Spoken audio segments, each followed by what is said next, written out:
Halo rekan-rekan sekalian, selamat datang di e-course Dikejar Closing dengan WhatsApp Marketing.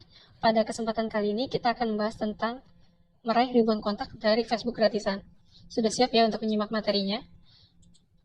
Pada materi kali ini kita akan bahas tentang hal apa saja yang perlu dipersiapkan untuk meraih ribuan kontak dari Facebook gratisan.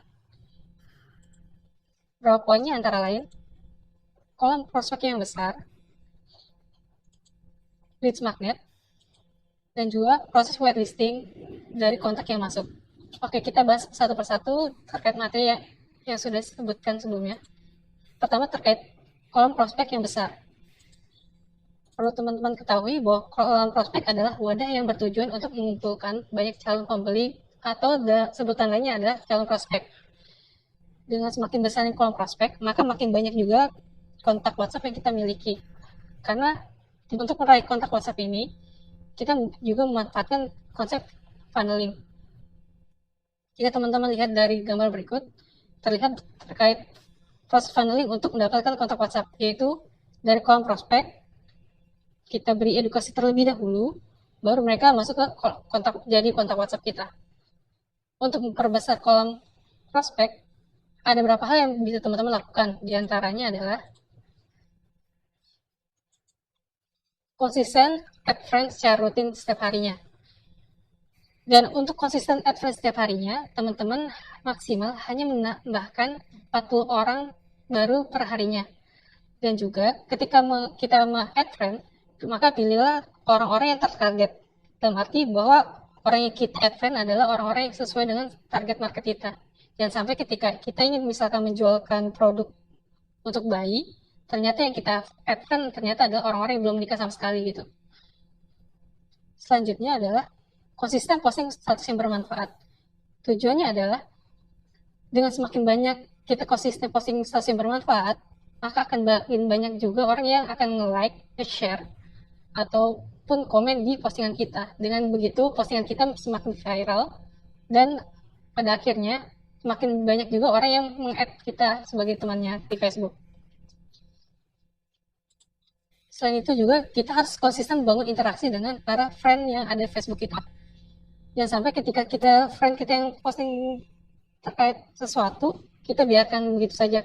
Kita juga harus membangun interaksi dengan mereka, sehingga terbangun trust antara kita dengan mereka.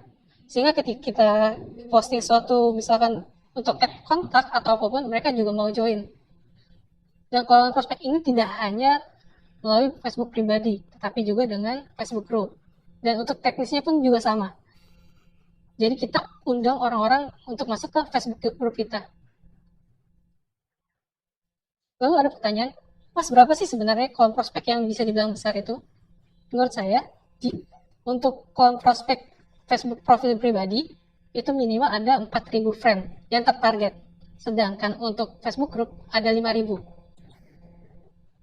Kemudian selanjutnya terkait lead magnet. Lead magnet ini adalah umpan untuk menarik calon konsumen untuk join list WhatsApp kita. Tanpa lead magnet ini, akan sangat kecil kemungkinan orang-orang mau add kontak kita. Ada beberapa bentuk leads magnet yang bisa teman-teman lakukan untuk meraih kontak. Di antara adalah program belajar di WhatsApp dengan model sharing materi berkala, atau bisa juga melakukan kuliah WhatsApp di grup WhatsApp khusus, yang tujuannya adalah ketika kita share materi, mereka join di grup tersebut. Kemudian bisa juga dalam berbentuk ebook, atau juga bisa berbentuk video materi atau tutorial. Sampai di sini paham ya terkait leads magnet? Selanjutnya terkait whitelisting. Kenapa whitelisting ini penting? Karena whitelisting ini bertujuan agar setiap broadcast yang kita kirimkan selalu masuk di kontaknya mereka. Jangan sampai ketika kita sudah bangun kontak WhatsApp yang banyak, ternyata ketika kita blast atau broadcast, malahan pesan kita tidak masuk sama sekali ke mereka. Dan untuk whitelisting di WhatsApp, yang perlu mereka lakukan hanyalah dengan save nomor kontak kita. Ini adalah gambar contoh whitelisting yang saya lakukan di WhatsApp list saya. Jadi saya ucapkan dulu terkait apa yang akan mereka dapatkan. Lalu juga saya beri catatan di akhirnya untuk save kontak saya dengan nama di sini adalah kontak belajar bisnis. Oke, Saya akan contohkan kenapa whitelisting itu penting.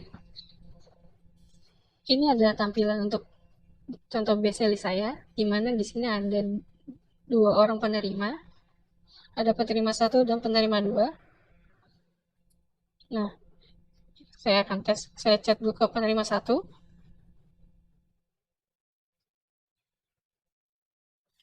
Jadi penerima 1 tidak save kontak saya.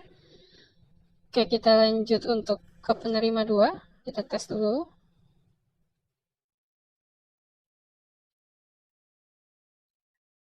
Nah, si penerima sudah save kontak saya di sini.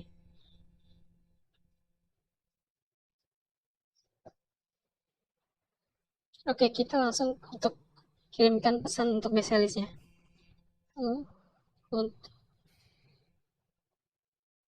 Lalu untuk pemesanan, silakan japri ya. Nah, bisa teman-teman lihat kalau BC-nya sudah saya kirimkan. Oke, kita lihat langsung ke si para penerima ini.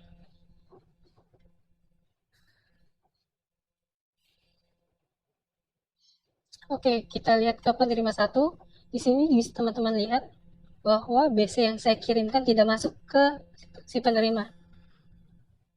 Jadi, jika si penerima tidak save kontak kita, maka akibatnya adalah jika kita kirimkan pesan broadcast, maka pesannya tidak akan masuk. Oke, kita lihat di sini bahwa penerima 2 menerima broadcast saya. Nah, ini kalimat broadcast yang saya kirimkan. Jadi, jika teman-teman mengirimkan broadcast kepada orang yang tidak save kontak teman-teman, maka akibatnya adalah pesan broadcast yang teman-teman kirimkan tidak akan masuk. Oleh karena itu, sangat dipentingkan sekali untuk melakukan proses whitelisting terlebih dahulu. Oke, gimana teman-teman? Semoga bermanfaat untuk materinya. Selamat mencoba. Terima kasih.